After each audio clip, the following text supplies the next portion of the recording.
Bien, alors comme je vous l'ai déjà annoncé, ce séminaire mensuel est le dernier de l'année universitaire 21-22. Alors je veux vous confirmer, pour ceux que ça intéressera, qu'il continuera dans l'année universitaire prochaine. Il continuera l'année 22-23. Je peux d'ores et déjà vous donner son titre général du séminaire de l'année prochaine, parce qu'il est à sa manière un peu conclusif et intéressant.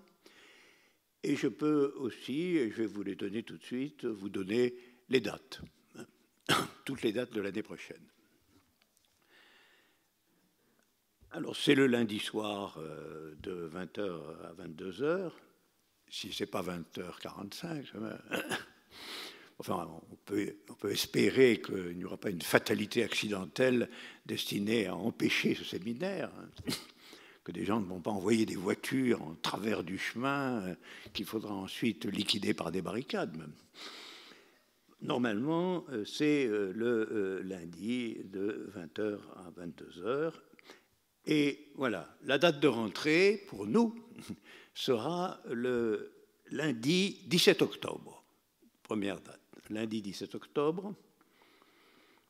Alors ensuite, toujours en 2022, le 14 novembre et le 5 décembre. Puis en 2023, le 16 janvier.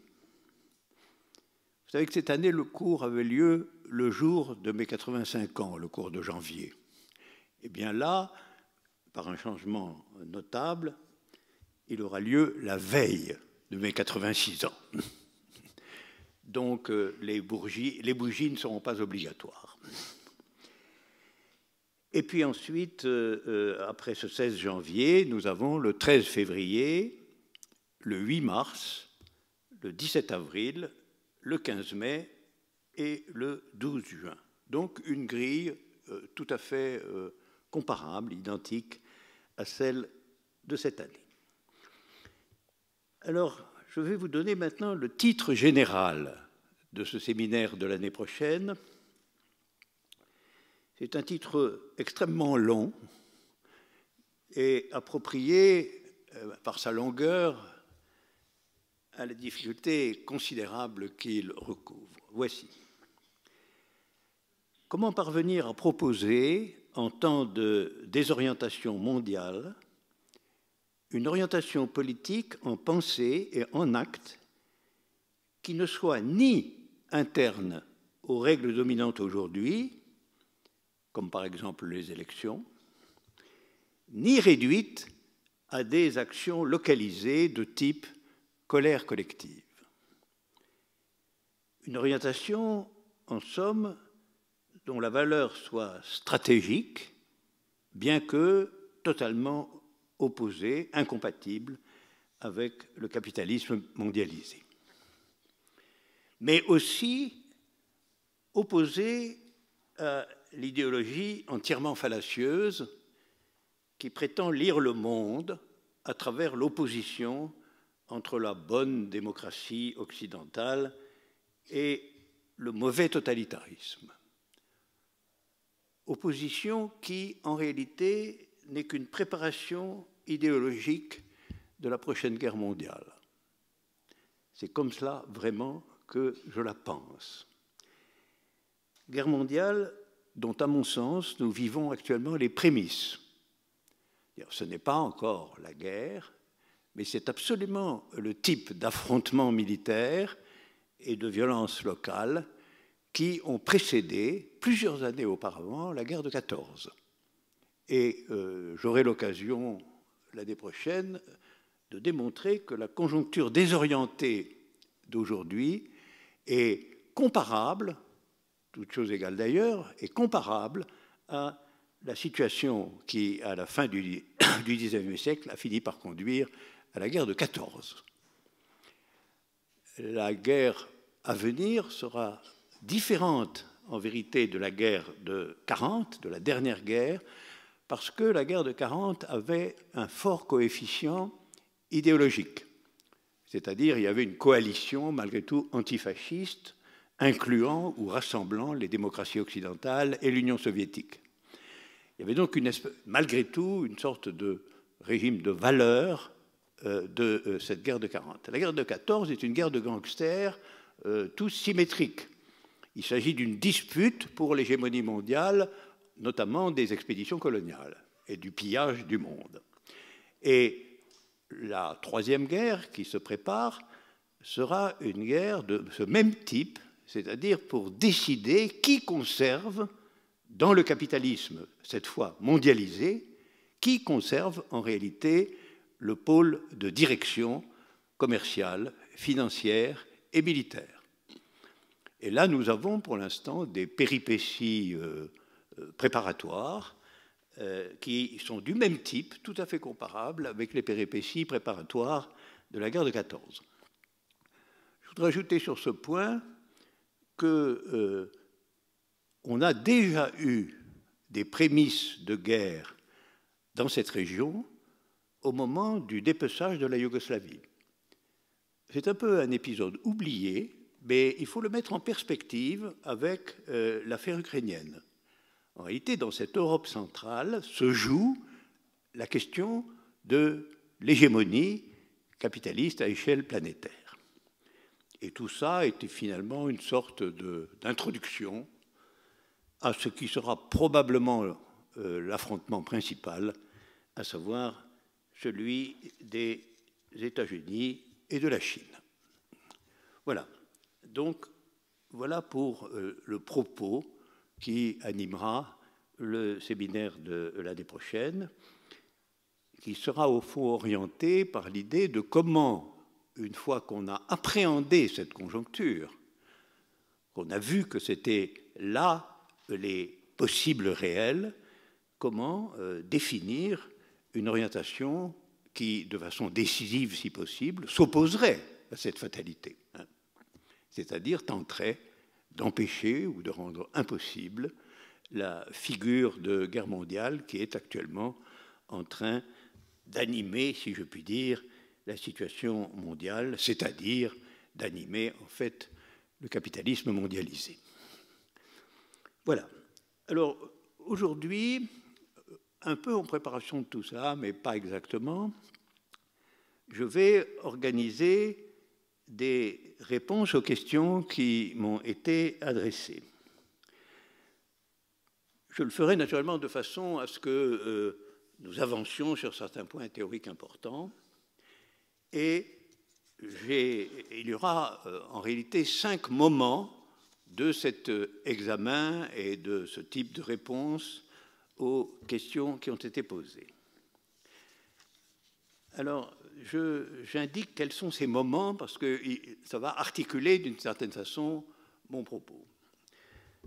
Premièrement, on va regarder ce qui concerne ce dont il faut partir aujourd'hui au niveau des faits et des processus actifs pour une pensée révolutionnaire efficace et neuve. C'est-à-dire le premier point consistera en quelque sorte qu'est-ce qui peut être un préambule véritable, réalisé, de telle sorte que le projet de l'année prochaine, c'est-à-dire la tentative de définir ce que peut être une orientation aujourd'hui, serait mis en œuvre. Sur cette partie, on tentera en particulier de répondre à 3 questions, une de Vasco Boucheron, une de Garance Gauthier et une de Mathilde Cateau, pour que les intéressés se reconnaissent. Le deuxième point concernera ma propre expérience de cette question, à savoir que peut être le processus réel d'une politique radicale, ce qu'a été ma propre expérience de cette question lors des engagements révolutionnaires des années 60 et 70 du siècle précédent. Autrement dit, j'indiquerai ce que peut être, je verserai en dossier ce que peut être mon expérience de moment où on considère réellement qu'une autre disposition de la politique est possible.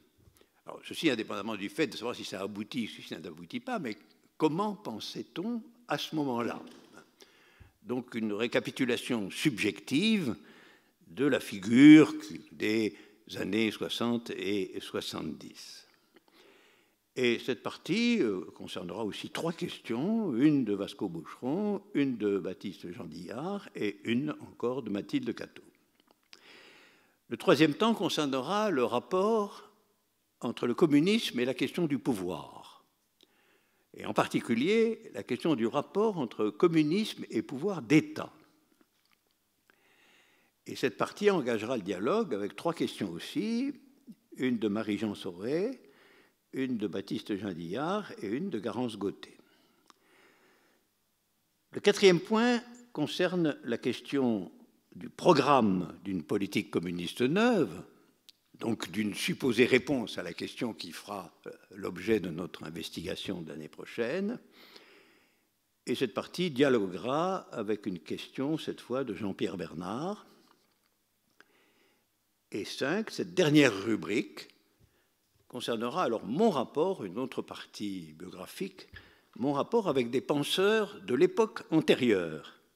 En la circonstance, mon rapport avec ce qu'a été dans la période antérieure le point de vue de Deleuze et le point de vue de Lacan. Alors, se sont engagés sur ce terrain, dans leurs questions, Mathilde Cateau et Baptiste Jean-Diard. Alors j'indique qu'il se peut très bien que quelques questions ne me soient pas réellement parvenues. Alors j'indique une dernière fois à tout le monde que pour qu'elles me parviennent, ou bien vous me les laissez à la fin du ou des séminaires, ou bien vous les faire transiter par l'administration du Théâtre de la Commune. Même si elles arrivent donc très en retard, je trouverai ensuite le moyen d'y répondre ou de m'en servir, en quelque sorte, y compris hors séminaire, c'est-à-dire pour moi-même. Alors maintenant, je passe au point 1. Le point 1 qui est ce dont il faut partir aujourd'hui à partir des faits et des processus actifs.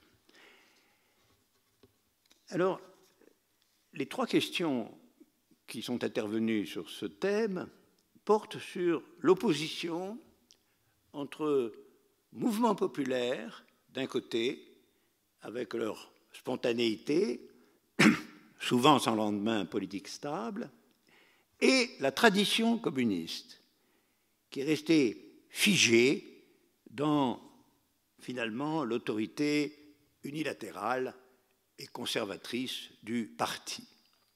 Donc d'où il faut partir? Est-ce qu'il faut partir, en fin de compte, de la tradition communiste, dans sa version marxiste, ou de la tradition anarchiste, dans sa version inorganique?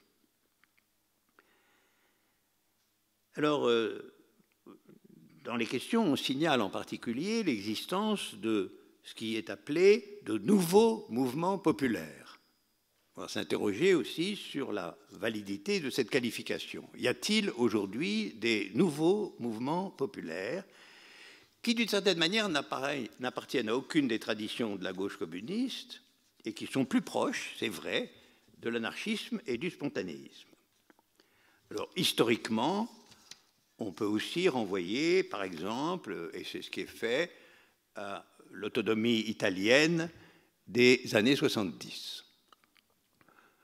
On pourrait aussi penser au puissant mouvement anarchiste espagnol des années 30 ou à d'autres références qui permettraient d'éclairer cette opposition très sensible dans le contemporain entre une tradition communiste organisée, un peu figée, et des mouvements populaires, certes dispersés et à certains égards souvent stériles, mais qui représentent une vie réelle de la subjectivité politique. Alors, quelques mots sur ma position sur ce point, étant entendu que tout ça sera repris l'année prochaine, comme je vous l'ai dit, nous sommes là dans un séminaire de transition.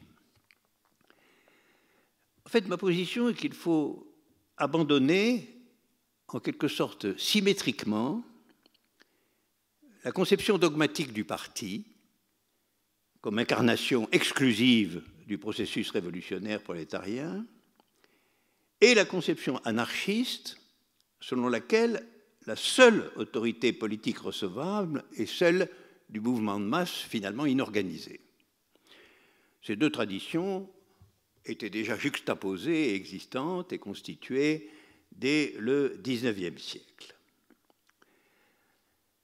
Plus précisément, je pense qu'il faudrait arriver à en finir avec le duo faussement dialectique des révoltes et des révolutions, de l'opposition sourde entre ces deux vocables, du point de vue notamment de la tradition des partis communistes et de la tradition des mouvements anarchistes.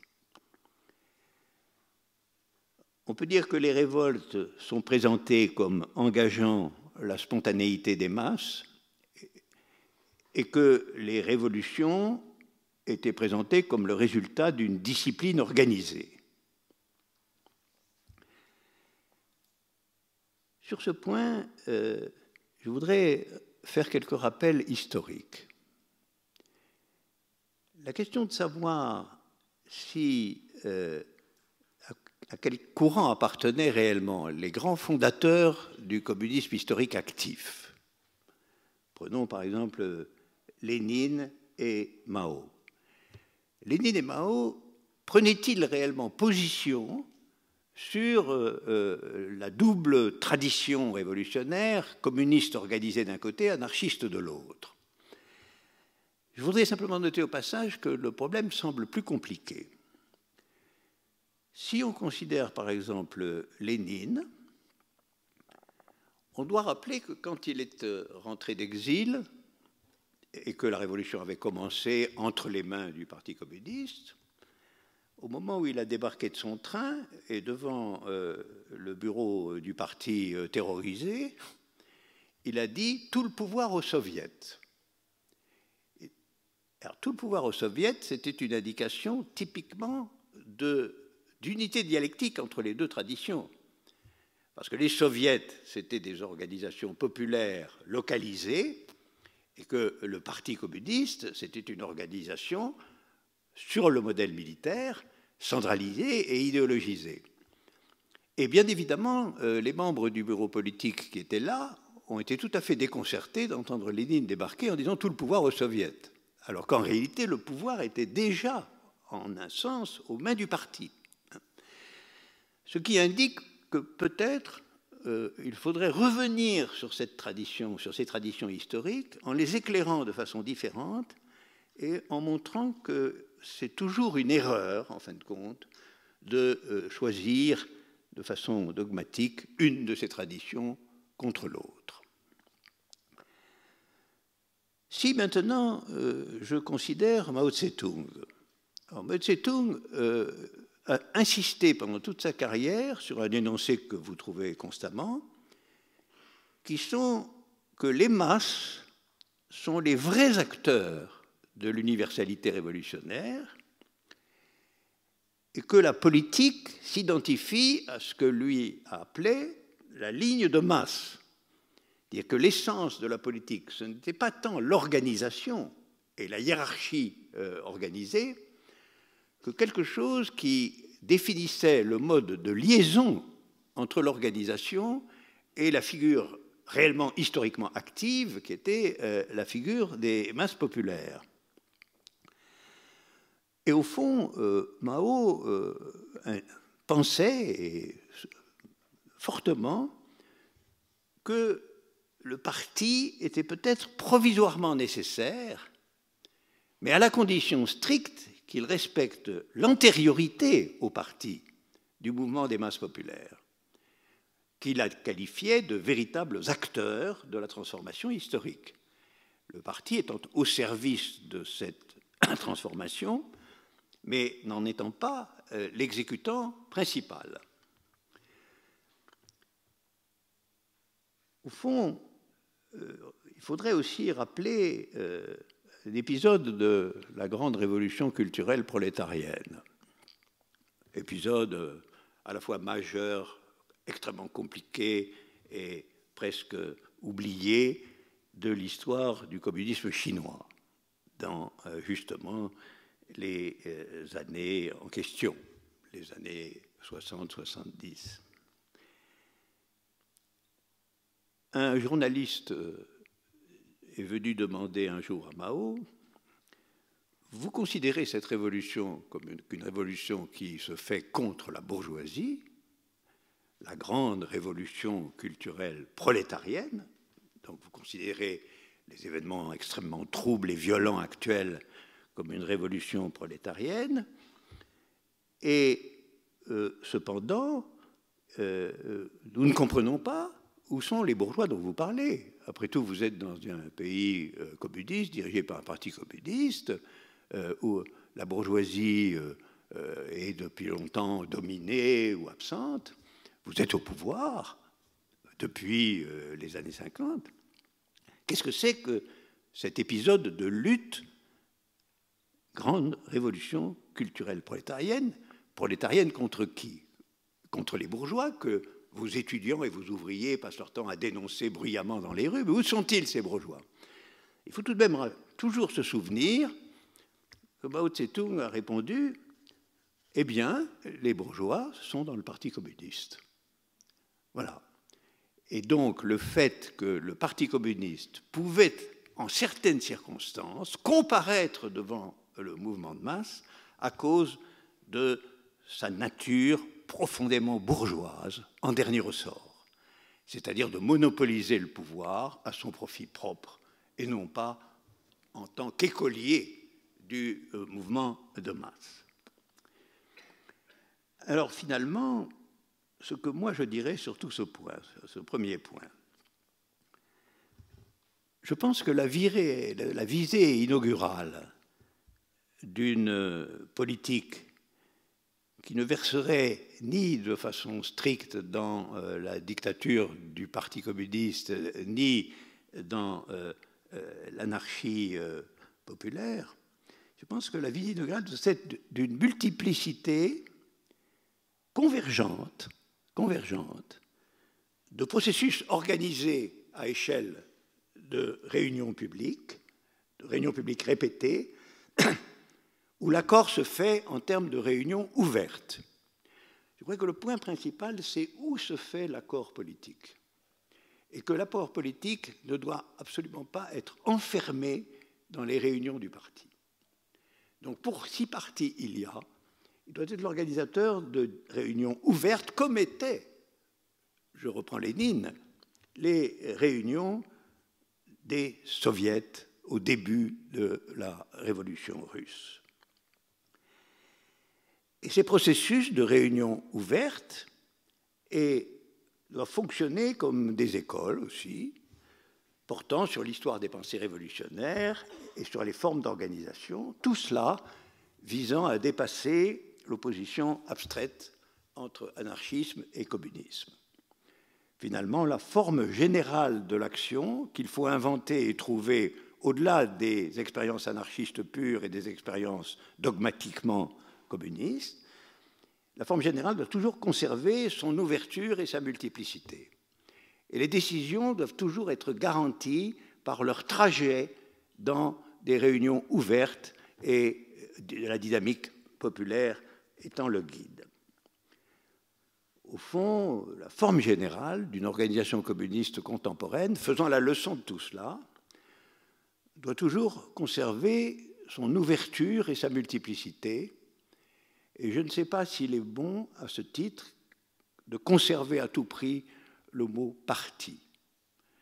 On peut dire que le communisme a longuement été dans l'expérimentation de la signification de l'hégémonie du parti, et que le temps est venu maintenant de faire le bilan de l'échec historique final de cette formule et de reconstituer, à partir d'expériences qui se feront avec la politique dans les masses populaires, de reconstituer au fond une dialectique effective entre ce qu'on appelle la spontanéité des révoltes et le caractère organisé de l'organisation et du processus.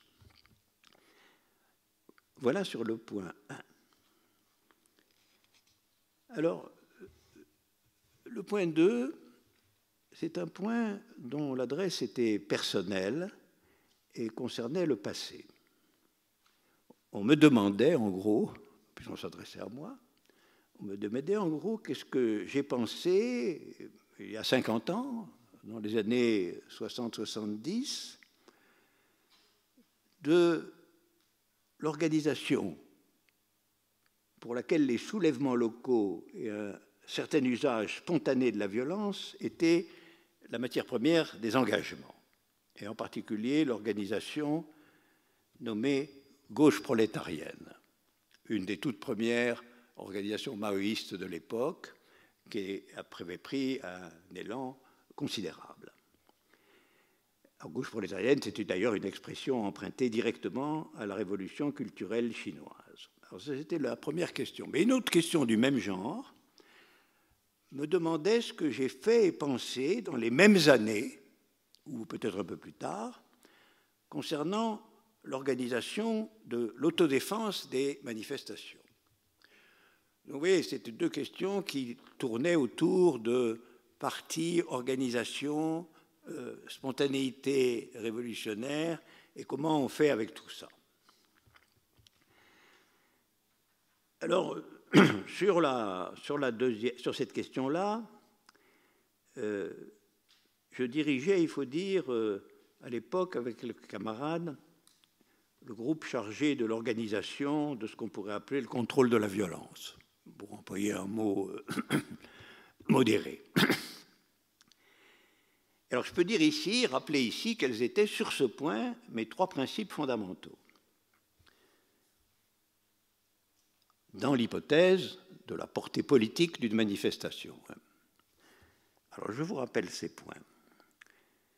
Le premier était qu'une manifestation doit toujours avoir comme principe essentiel de ne jamais se laisser diviser. Tant qu'elle reste compacte, une manifestation, il est très difficile de la réduire, sauf vraiment par un engagement de face, un combat organisé à l'avant. Et la conséquence de ce premier principe était d'être prêt pour une défensive extrêmement solide à l'avant des manifestations, tout en interdisant totalement les provocations inutiles, les violences latérales dans tout le corps de la manifestation. Autrement dit, la violence organisée révolutionnaire doit toujours être, dans le cas des manifestations, c'est flagrant, doit toujours être défensive dans son principe. On attaque si on est attaqué. Et le deuxième principe était que la défensive, portant sur la compacité de la manifestation et l'impossibilité de sa dispersion, donc le fait qu'elle soit conservée dans son identité même, on ne peut, dans certains cas, éviter des affrontements à l'avant. Par exemple, si un barrage policier interdit l'avancée, il faut que la manifestation puisse trouver le moyen de maintenir sa cohésion, même dans des conditions de ce type. Et donc, il faut s'avérer capable, en tout cas, de percer une barrière policière. Ça, c'est alors, pas de manifestation anarchisante, de bombardement des vitrines, de peinture des choses, de pillage, etc. Mais, du point de vue de ce qu'est la cohésion proprement, en quelque sorte, militaire d'une manifestation, qui lui permet de continuer son processus, il faut savoir percer une barrière policière, c'est-à-dire savoir briser à l'avant de la manifestation ce qui vous en interdit la continuation ou le passage. Et alors pour cela, je vous fais part là de mes acquisitions de l'époque, il faut disposer d'une solide artillerie de cocktails Molotov. Donc une manifestation ne peut vaincre qu'avec une artillerie sérieuse et pas simplement avec quelques manifestation dispersée, d'affrontements directs. Et elle doit agir, cette artillerie, en avant de la manifestation. Il faut donc que la manifestation soit préparée à stationner le temps que la percée soit opérée, et qu'elle doit stationner sans se disloquer, sans se défaire, et sans, d'une certaine manière, se diviser. Et par ailleurs, il faut disposer d'une avant-garde mobile, par contre, qui, à l'avant de l'artillerie, est prête à accompagner par des charges rapides le tir de l'artillerie en fumante. Et il faut enfin, troisième principe, auquel je tenais beaucoup, et je maintiens dans l'expérience cette thèse, il faut être capable, au terme prévisible de l'affrontement, de ce que j'ai proposé qu'on appelle une deuxième frappe, soit une frappe qui ne se déclenche, comme artillerie ou comme infanterie, que lorsque les premiers assauts ont légèrement désorganisé la police et qu'elle est en train de se recomposer en pensant que notre défensive est à bout de munitions et de capacités offensives. Autrement dit, j'estime que la percée et la maintenance d'une manifestation doit être une capacité en deux temps d'affrontement à l'avant, bien sûr, mais aussi de saisir le moment où, du point de vue de l'adversaire, l'affaire est terminée et où il pense que la manifestation ne peut pas avancer ou va se disperser. Il y a toujours ce moment, je l'avais observé, ce moment où les forces de police se désorganisent parce qu'elles sont en train de préparer leur repli. Leur repli, puisque l'affaire essentielle, qui était de casser la gueule aux gens qui étaient là, a été accomplie. Il faut donc être capable d'une deuxième frappe, de la saisir à ce moment-là. Et l'expérience m'a montré que lorsqu'on y arrive, lorsque la police un peu désorganisée a été chargée de nouveau sans s'y attendre, parce qu'elle est en train, elle, de se recomposer, eh bien, c'est souvent le moment où, face à un cordon policier même bien organisé, la manifestation peut passer. Donc vous voyez, là, j'entrais dans les détails de ce que je pensais sur la question spécifique de la militarisation, entre guillemets, des manifestations. Quant à la question qui portait sur la gauche prolétarienne, je peux dire que je n'ai jamais pensé vraiment du bien de cette organisation. J'ai rallié, dès 1969, le groupe de militants de la gauche prolétarienne qui ne supportaient plus les pratiques de cette organisation, sa violence d'un type inutile, et le fait qu'elle était ultra-démocratique dans ses principes, mais dans son réel, ultra-centralisée. C'est avec ces dissidents de la gauche prolétarienne que nous avons fondé l'UCFML, l'Union des communistes de France marxiste-léniniste, et au demeurant, la GP, comme nous l'appelions, n'avait aucune patience, si bien qu'elle s'est défaite très tôt, donnant même naissance, il faut le dire, à pas mal d'intellectuels désormais livrés, via la nouvelle philosophie, à l'apologie de la démocratie bourgeoise et à une critique misérable des expériences communistes, quelles qu'elles soient.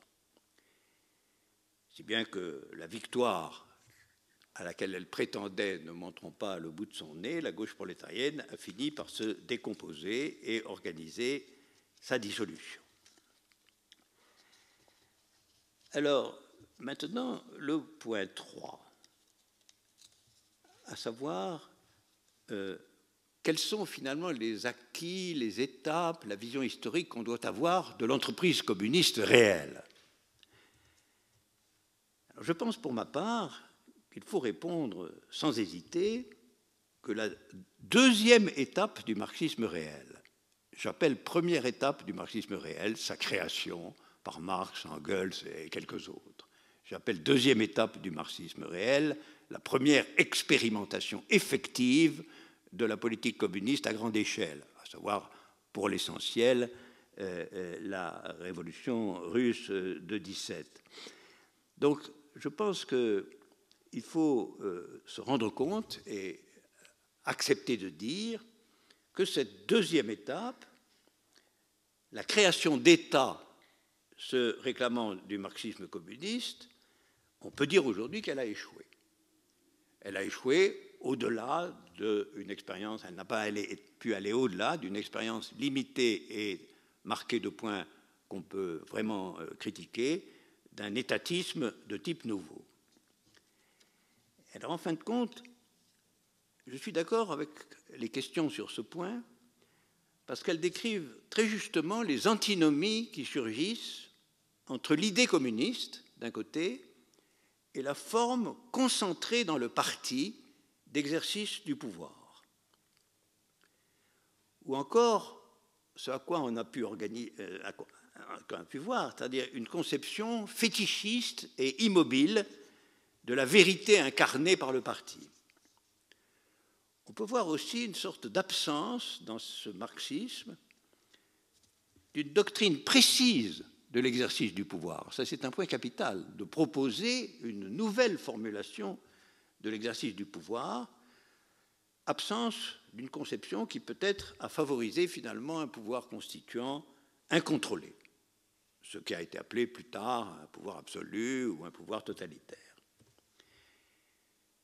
De fait, presque toutes ces remarques ont déjà existé, j'y insiste, sous une forme elle-même révolutionnaire pendant la révolution culturelle en Chine.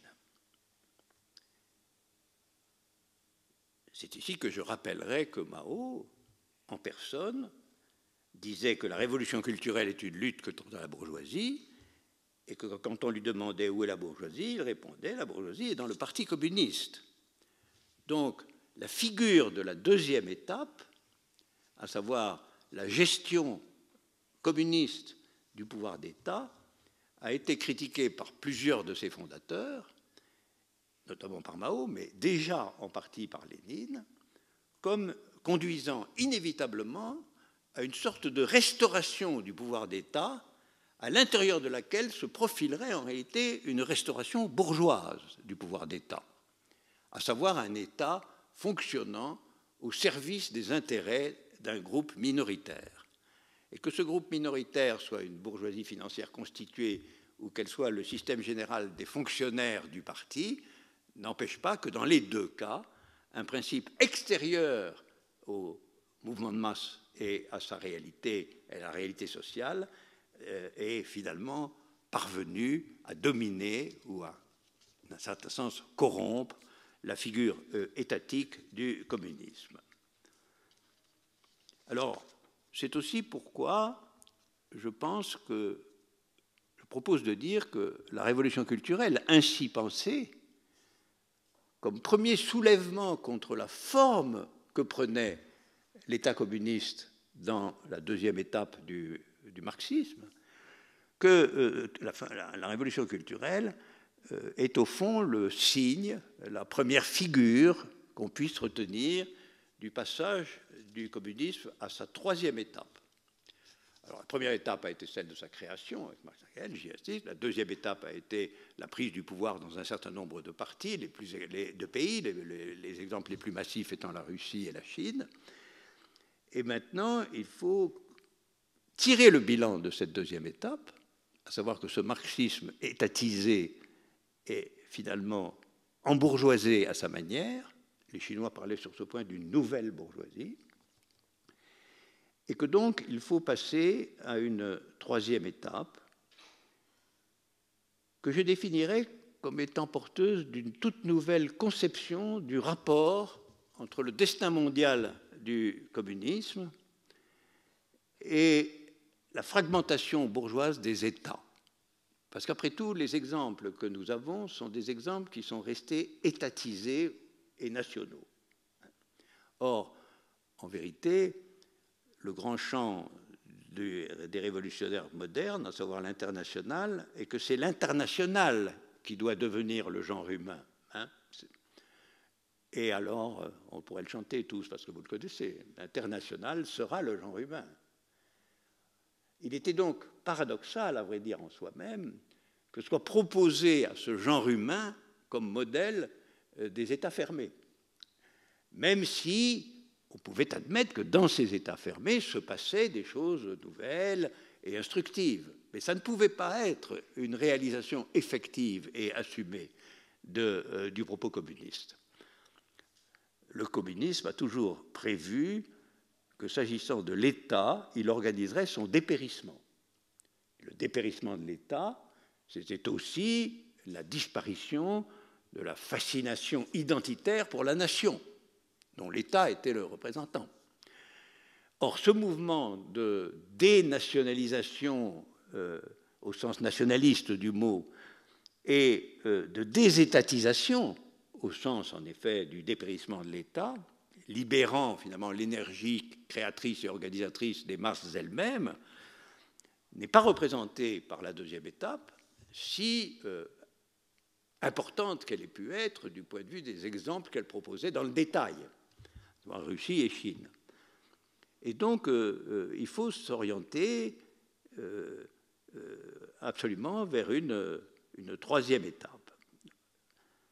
Une question posée dans ce registre-là, quelles doivent être les transformations du communisme, indiquait à très juste titre qu'au XXIe siècle, parler d'un État prolétarien est d'autant plus difficile que, au moins dans le monde occidental, le prolétariat est aujourd'hui extrêmement atomisé et disloqué, que sa figure de classe est très difficilement perceptible et organisée politiquement. C'est pourquoi il faut absolument aujourd'hui que le communisme soit pensé de façon internationale. Alors, vous me direz, oui, mais il y avait des internationales communistes.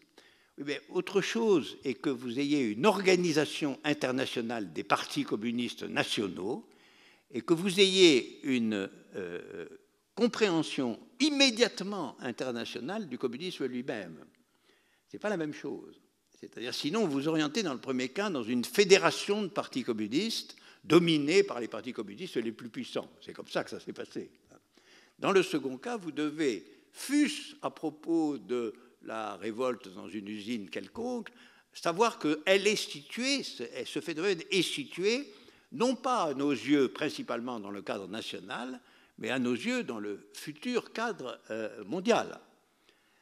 Sinon, nous aurons le phénomène tout à fait paradoxal que ce sera le capitalisme qui deviendra mondial et les résistances ou épisodes révolutionnaires qui resteront localisés ou nationaux.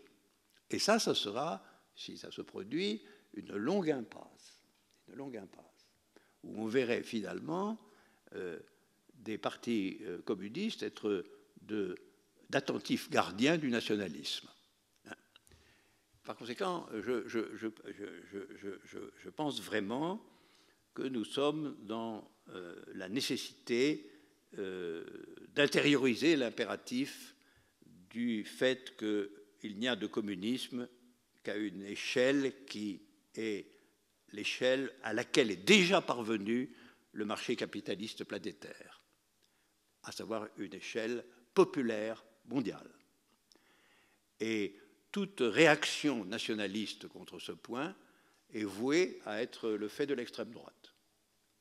Si on commence à dire que ce qui compte, c'est la France et les Français, on sait qu'on peut aller chercher l'ineffable Zemmour. Alors, je pense qu'il faut créer dans cette vision des écoles locales, hors parti ou sans parti, des écoles locales qui, au fond, portent un désir politique, communiste, dépourvu de toute identité. Un désir qui n'est réel qu'en assumant qu'un ennemi fondamental, aujourd'hui et dans le passé, a été finalement l'identitarisme, sous toutes ses formes. Je pense toujours que quand Aragon, que j'aime beaucoup, sur lequel j'ai écrit même tout un livre, mais que Aragon a écrit « Mon parti m'a rendu les couleurs de la France », ce n'était pas une très bonne idée. Ce n'était pas une bonne idée d'assigner au Parti communiste, dans les circonstances de la résistance, etc., que son but était de restituer les couleurs de la France. au moins aurait-on dû ajouter les couleurs de la France ne doit pas être entendu ici comme le tricolore. Mon parti m'a rendu les couleurs rouges de la France, aurait déjà été un peu meilleur. Mais mon parti m'a rendu les couleurs de la France, c'était l'alignement qu'on a pu observer ensuite pendant tout un temps du Parti communiste lui-même sur une certaine forme d'identitarisme national. Et cet alignement a été en vérité extrêmement désastreux. C'est aussi pourquoi aujourd'hui, une question clé est la question des prolétaires nomades, ce qu'on appelle les immigrants. Les prolétaires nomades, il faut bien voir que loin d'être ceux qui doivent être considérés comme négativement, comme portant atteinte à l'identité nationale, sont précisément une grande chance de sortir la politique communiste du fétichisme de l'identité nationale. Après tout, qu'est-ce que c'est qu'un immigrant aujourd'hui? C'est un prolétaire venu d'ailleurs. C'est un prolétaire venu d'ailleurs dans 90% des cas. Et ce prolétaire venu d'ailleurs incarne quoi? Eh bien, il incarne le caractère désormais mondialisé du trafic de la force de travail. De même que les marchandises circulent maintenant à un niveau planétaire, de même les prolétariats sont des compositions transnationales parce qu'on fait travailler le prolétaire qui reviendra le moins cher. C'est la logique naturelle. Et on a expérimenté que quelqu'un, un jeune, qui vient à travers des aventures considérables du Mali ou du Sénégal ou de l'Asie, et par nécessité, quelqu'un qui va vendre sa force de travail moins chère que celle d'un ouvrier qualifié français. Par conséquent, il est pris dans la figure de la troisième étape du communisme, ce prolétaire mondial doit être considéré comme illustrant la phrase marxiste selon laquelle les prolétaires n'ont pas de patrie. Les prolétaires n'ont pas de patrie. Ça n'a pas été assez souvent rappelé, ce point. L'enfermement national, y compris des partis communistes, a été un fait notoire qui a justement empêché que se déploie ce qu'on voyait pourtant arriver sous nos yeux, à savoir l'internationalisation du prolétariat lui-même. Et cette internationalisation ne doit pas être enfermée de façon restrictive dans la figure de l'État. Une organisation qui aurait eu comme principe de s'enrichir de l'absorption, de l'intégration, de la nouveauté d'un prolétariat international serait une organisation qui aurait participé à une régénération internationaliste véritable du communisme, au lieu qu'il demeure en définitive enfermé dans la vision obsédante de l'État national. Voilà. Donc ça, c'était sur le point 3. Sur le point 4, une question centrale me demandait quelle proposition communiste permettrait d'éviter le pire. C'était la forme concentrée de la question. Cette question est évidemment reliée à la question des nationalités, dont j'ai déjà parlé, à celle du marché mondial, à celle de la monnaie et à celle de la guerre. À savoir à quelque chose que je voudrais vous transmettre, à savoir qu'il y a un décalage entre l'organisation encore nationale et identitaire des pouvoirs politiques et la tendance à la mondialisation du capital. Nous vivons aujourd'hui dans une discordance qui concerne la nature de classe de la situation. Il est bien vrai qu'il existe une bourgeoisie nationale, mais en réalité, le marché dans lequel cette bourgeoisie nationale opère est un marché mondial. Et donc, d'une certaine façon, pour la bourgeoisie elle-même, la figure nationale est déjà une figure restrictive qu'on assène à la population de façon à ce qu'elle ne perçoive pas le réel. Ce réel étant celui du fait que c'est à travers une concurrence féroce de caractère mondial que le grand capital procède à ses bénéfices, et aussi que le prolétariat lui-même est en voie d'internationalisation à travers justement les considérables flux de migration qui constituent la population mondiale contemporaine. Si on ne prend pas ces deux phénomènes comme constitutifs de la politique communiste, on la laisse dans l'état de sa deuxième étape et on l'empêche de s'insérer dans sa troisième étape. Mais si on réfléchit bien, on voit que du côté du capitalisme lui-même, il y a un résidu national subsistant à l'intérieur même de la mondialisation du marché, et que ce substitut national soutient en réalité l'ambition de certaines bourgeoisies de pratiquer une hégémonie planétaire. Et en fait, la question qui est à l'ordre du jour, comme on le sait aujourd'hui, est bien de savoir, comme avant la guerre de 14, quelle nation, si faible que soit aujourd'hui le thème de la nation, quelle nation peut cumuler des avantages capitalistes tels qu'elle exerce une espèce de souveraineté économique. Souveraineté économique dont l'aspect le plus connu aujourd'hui est le fait que le dollar, monnaie américaine, est en fait aussi en même temps la monnaie de change mondiale. Ce qui permet évidemment à la bourgeoisie de l'Union, à la bourgeoisie américaine, des profits tout à fait singuliers.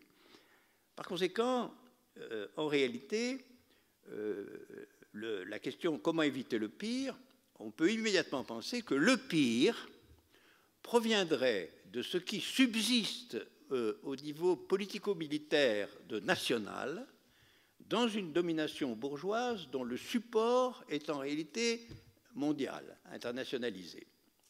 Ce qui veut dire qu'il subsiste suffisamment de reliques des nations pour que des bourgeoisies nationales aient le désir de se constituer comme telles en bourgeoisie dominante à échelle du monde entier.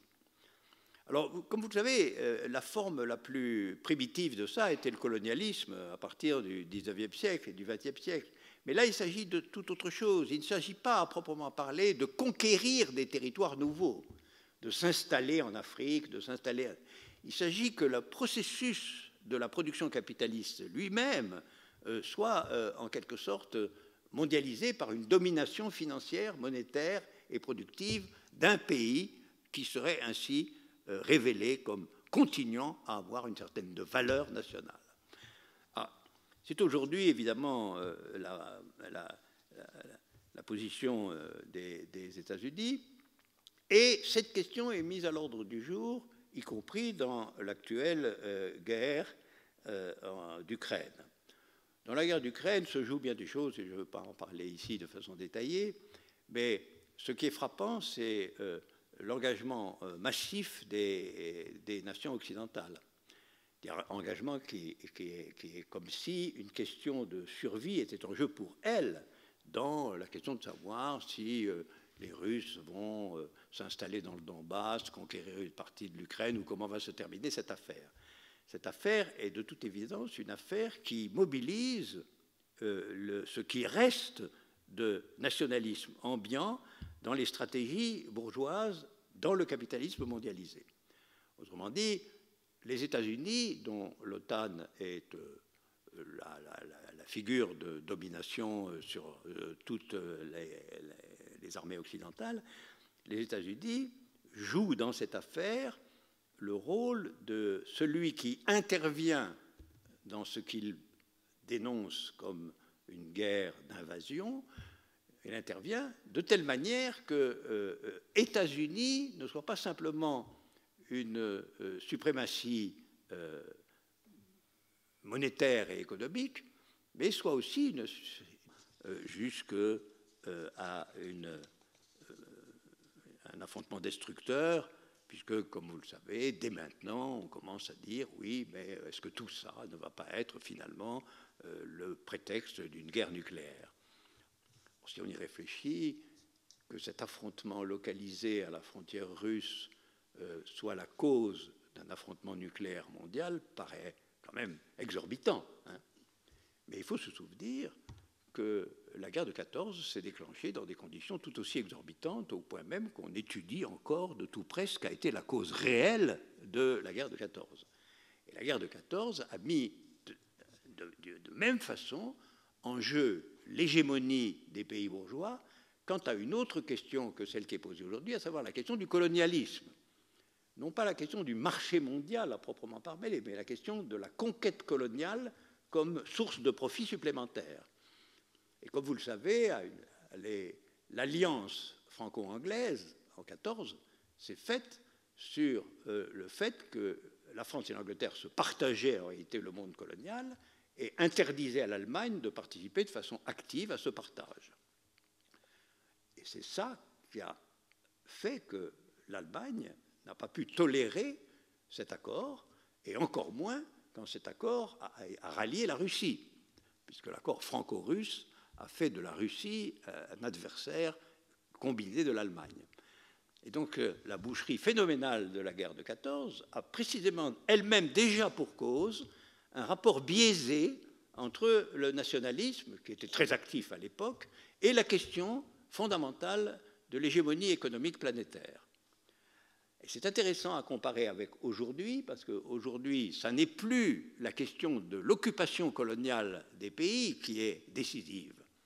La question, c'est l'hégémonie productive et financière sur le marché tout entier, quitte à intervenir de temps en temps quand il le faut, par-ci, par-là.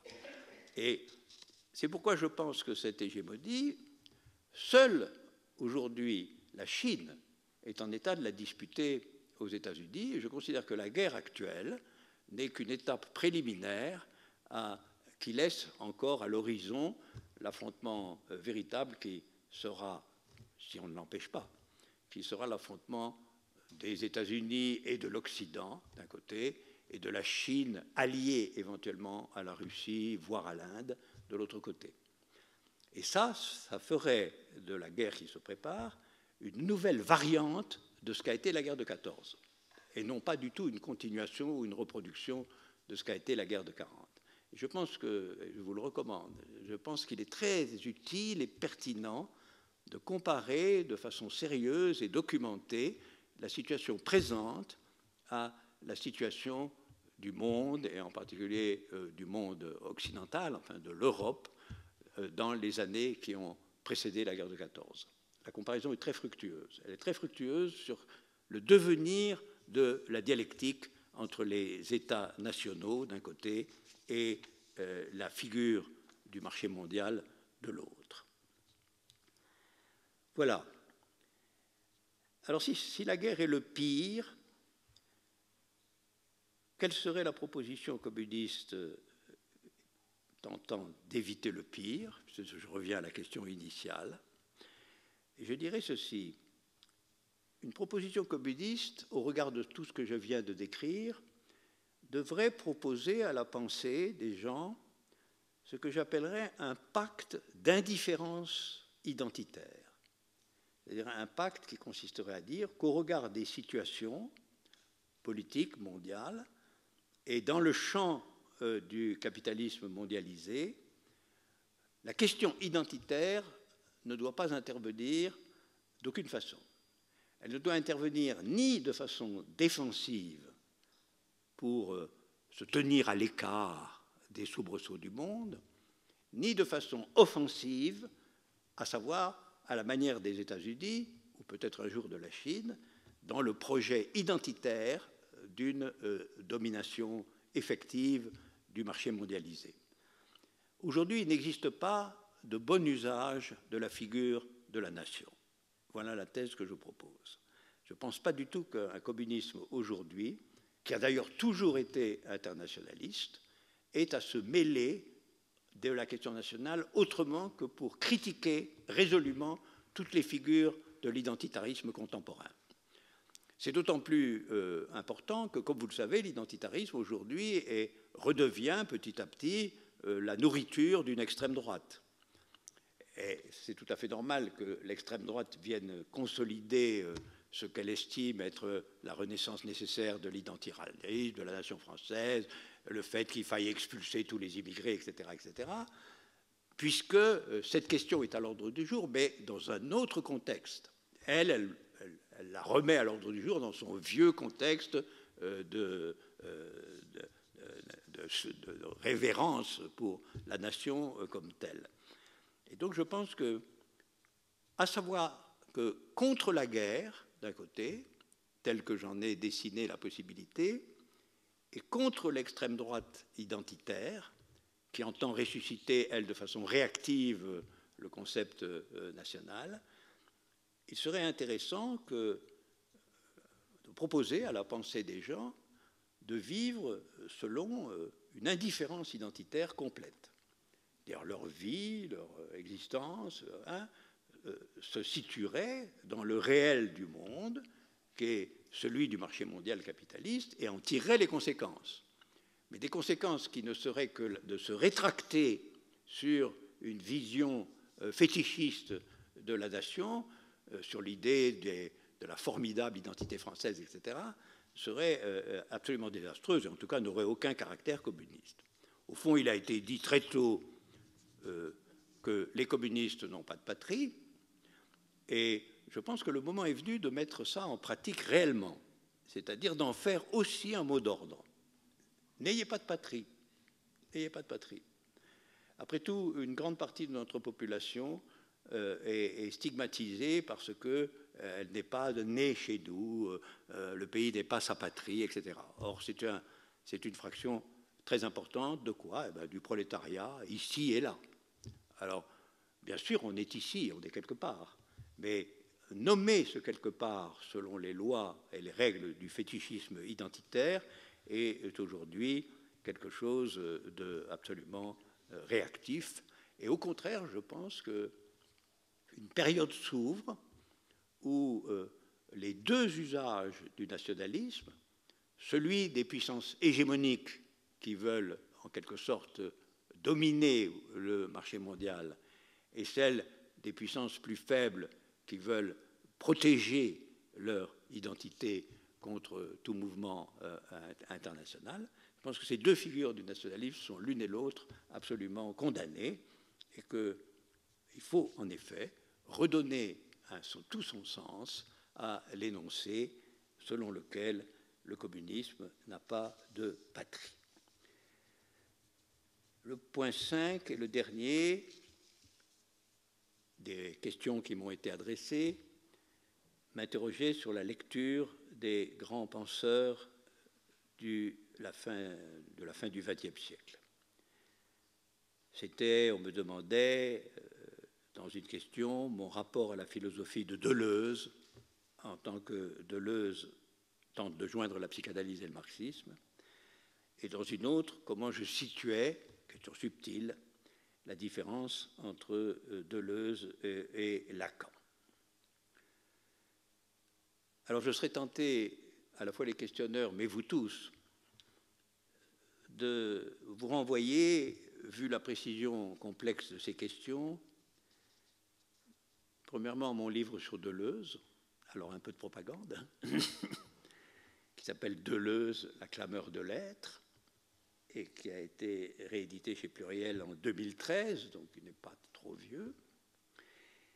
Et deuxièmement, à mon séminaire entièrement dédié à Lacan, qui est aussi paru il n'y a pas longtemps, qui s'appelle Lacan, l'antiphilosophie, qui date des années 94-95 et qui a été publié également chez Fayard. Je vous signalerai aussi, sur tous ces points, mon dialogue avec Elisabeth Roudinesco, psychanalyste, titré « Jacques Lacan, passé, présent ». Voilà. Alors, je voudrais simplement dire que, pour résumer un peu tout cela, que, au fond, je pense que Deleuze et Lacan, qui constituent quelque chose de mon horizon référentiel, en effet, je pense que l'un et l'autre ont tenté de toujours aborder les phénomènes dans la visée de ce que j'appellerais une percée active et dans le congédiement de ce qu'on pourrait appeler les formules statiques. Au fond, l'un et l'autre, avec des appuis différents, ont voulu mettre en mouvement des abstractions de façon à ce que le sujet devienne réellement ce dont il est capable, et pas seulement ce qu'il est. Ça, c'est vrai, c'est le point important qui leur est commun. C'est-à-dire le souci que le déploiement de la rationalité philosophique serve au sujet qui s'en empare, ou qui le lit, ou qui le considère, dans la propre construction de lui-même, et non pas simplement dans un jugement extérieur constitué à partir de cette construction. C'est dans cet esprit que je souhaite de vous lire ces deux auteurs du passé récent, Lacan et Deleuze. Et je pense que vous pourriez les lire en modifiant une formule fameuse de Nietzsche. Nietzsche disait, vous le savez, « deviens qui tu es ». Et alors je pense que Deleuze et Lacan avaient en commun de dire plutôt « sois tout ce que tu peux devenir ». C'est-à-dire que la relation entre être et devenir était renversée, en un certain sens. Deviens qui tu es, c'était comme si ce que tu es est une donnée et qu'il faut que tu l'actives dans le réel, que tu la fasses exister, que tu la fasses devenir. Mais il y a un point fixe à l'origine.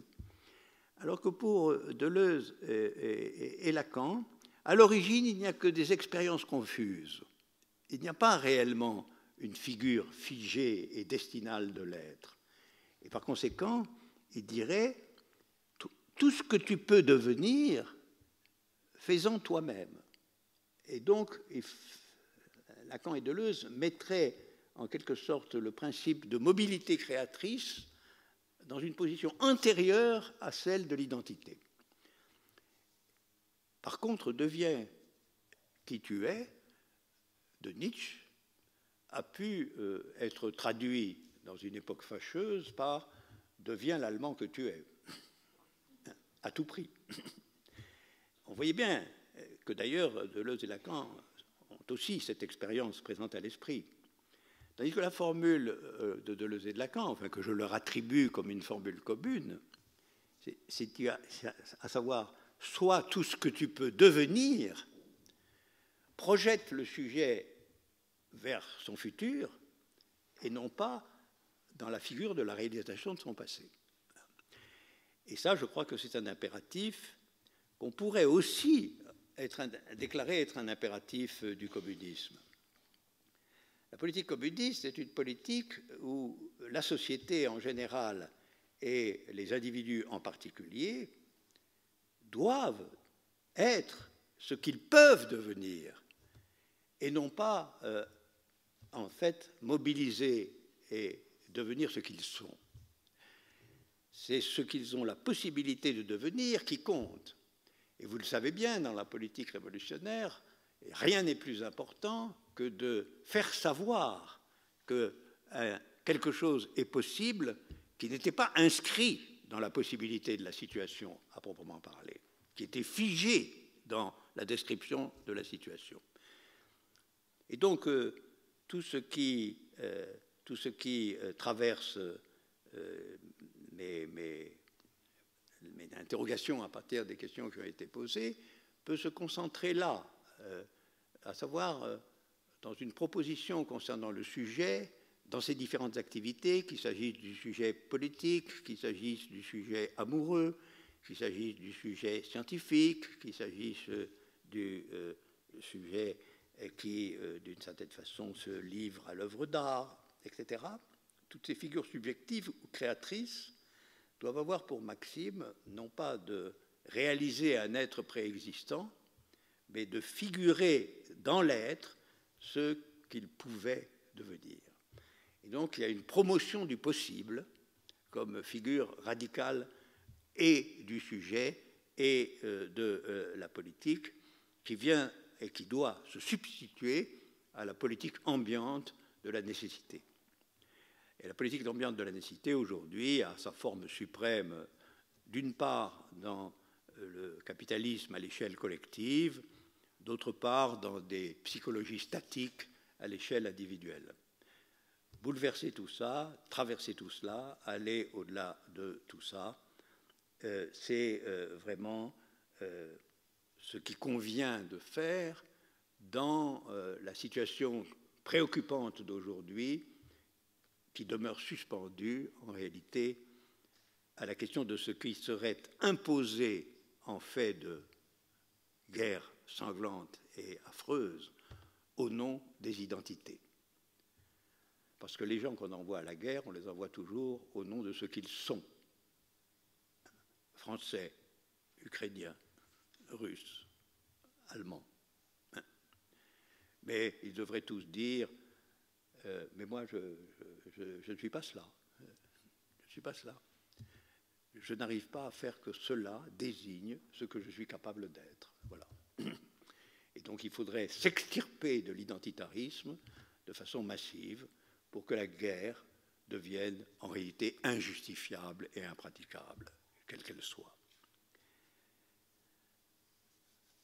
Voilà. Alors, je voudrais finir, non pas par des questions, parce qu'on a commencé bien tard, mais je voudrais vous terminer par une lecture. Une lecture d'une scène d'une pièce de théâtre que j'ai écrite et que vous trouverez parce qu'elle a été publiée chez Fayard en 2016. C'est une scène, la pièce a pour titre « L'incident d'Antioche ». Alors il s'agit, dans la scène que je voudrais vous lire, bien sûr elle est rattachée à ce que je vous ai raconté, d'un affrontement entre un jeune révolutionnaire qui est partisan de la destruction totale du vieux monde, hein, et qui ressemble un peu, si vous voulez, aux communistes cambodgiens, les Khmers rouges. Tout détruire, tout raser pour construire un monde nouveau. Il a pour nom David. Et puis, il y a sa mère, qui s'appelle Paul, qui est une communiste d'une autre espèce, qui invente un autre communisme. Un communisme, justement, qui serait du type que tout ce que tu peux être devienne toi. Et il est intéressant de savoir que Paul a eu cet enfant, David, avec un militant arabe dont il se trouve qu'elle est séparée. Alors, c'est un affrontement. Je conclus là-dessus, puisque c'est une question de vision du monde politique. C'est un affrontement entre une mère et son fils, où finalement le fils soutient une radicalité meurtrière, pendant que la mère soutient ce que j'appellerais, moi, le communisme de sa troisième étape. Alors, je vous lis ça.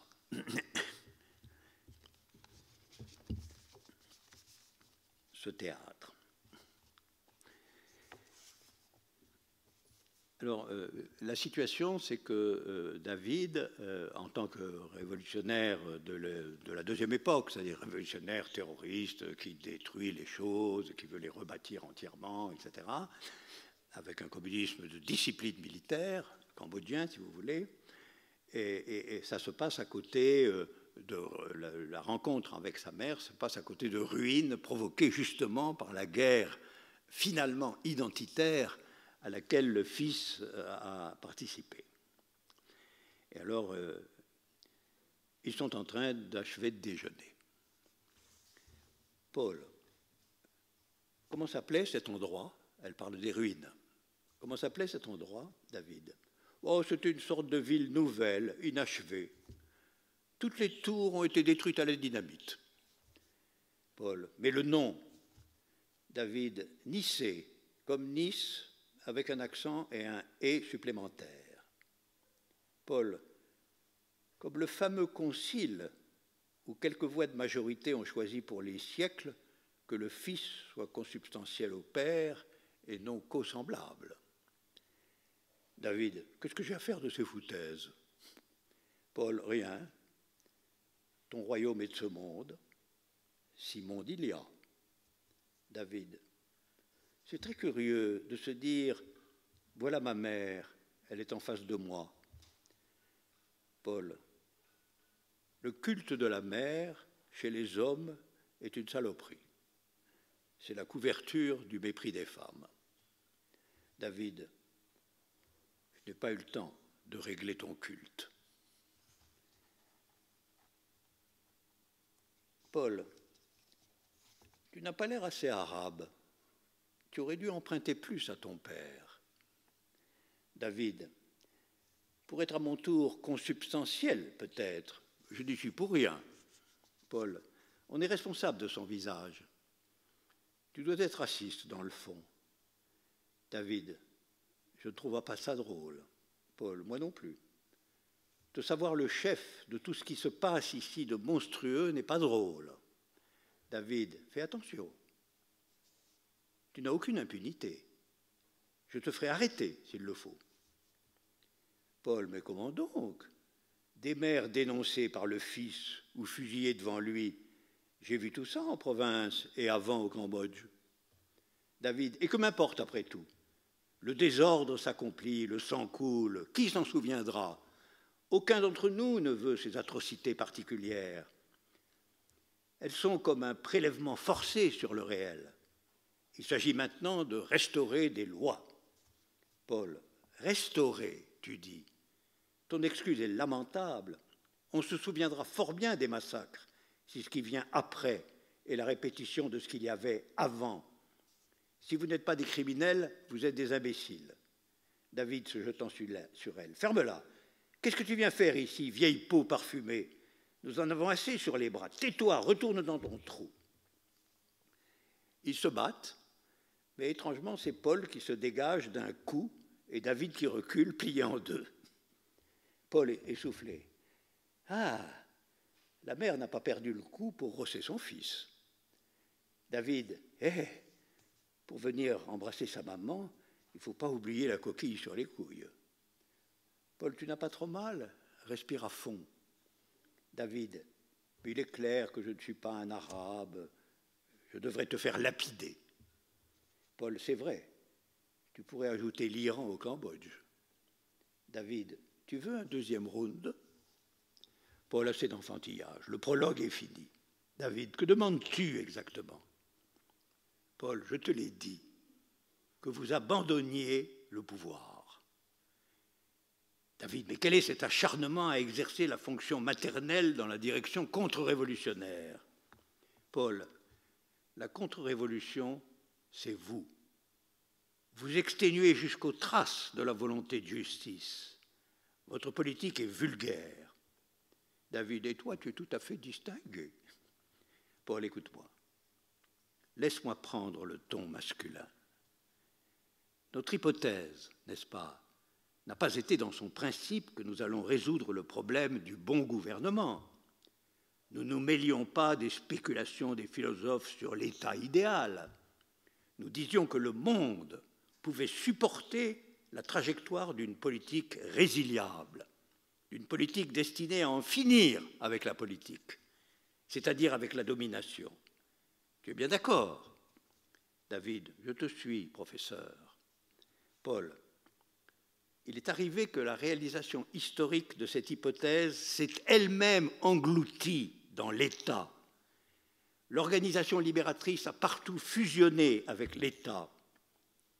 Il faut dire qu'elle s'était, dans la clandestinité et la guerre, entièrement ordonnée à sa conquête. Ainsi, la volonté émancipatrice s'est-elle soustraite à sa propre origine. Elle doit être restituée. David, que veux-tu dire? Paul, je veux dire substituer. Aucune politique juste ne peut aujourd'hui soutenir qu'elle continue le travail antérieur. Il nous est imparti de déceler une fois pour toutes la conscience qui organise la justice, l'égalité, la fin des États ou des trafics impériaux, de ce socle résiduel où le souci du pouvoir capte à lui seul toutes les énergies.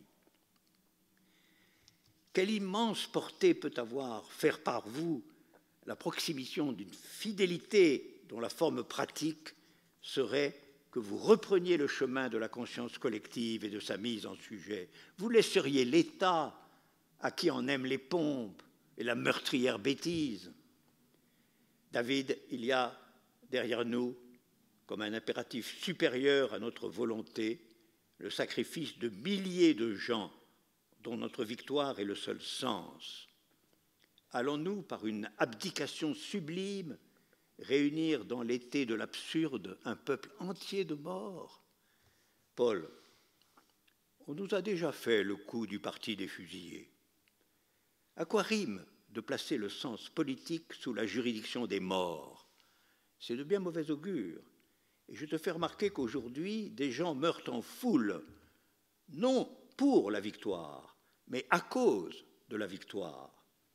Tu seras forcé, quel que soit ton choix, de sélectionner parmi les cadavres ceux qui te justifient. David, où mène ce chantage moral? La pitié ne sert à rien. Dans la dévastation, l'ordre est à reconstruire. S'il faut emprunter au passé, nous le ferons sans crainte. Qui peut s'imaginer qu'après une telle secousse, le vieil état des choses va ressurgir comme si rien n'était? Le monde est changé pour toujours. Il suffit de s'y confier. Ma très chère mère, tu viens un peu trop du bas des choses. Tu es éloigné de la décision. Paul, vieille ficelle, David. Je te propose justement la seule décision possible. Tout le reste n'est que la gestion des contraintes par des moyens brutaux qui sont à votre disposition. Bien entendu, vous allez faire du nouveau. Vous allez peindre en gris la surface du soleil. David, dis-moi précisément qui tu es. Condamnes-tu ce que nous avons fait? Es-tu avec les Blancs, avec la racaille qui se terre? Je retourne toute ma froideur, je te préviens. Paul, vous avez fait une besogne inéluctable. La petite bête impériale est abattue. Elle gît dans l'entre-deux de ces collines. Vous avez été les sacrificateurs. Par vous, le premier cycle de l'histoire de la justice vient à son achèvement. C'est pourquoi vous pouvez prononcer le commencement de sa seconde puissance. David, ce n'est certes pas la puissance que tu proposes, y renoncer plus tôt et pour longtemps. Mais dis-moi, Paul, comment ne pas tout disperser et désunir dans le geste que tu proposes? Paul, ne crois pas que j'apporte une recette, puisque si longtemps l'impasse a été que la politique n'avait sa centre et sa représentation que dans l'État. Je vous dis de forcer cette impasse et d'établir que la vérité politique circule durablement dans un peuple adossé au lieu d'usine, s'abritant de l'État par sa fermeté intérieure.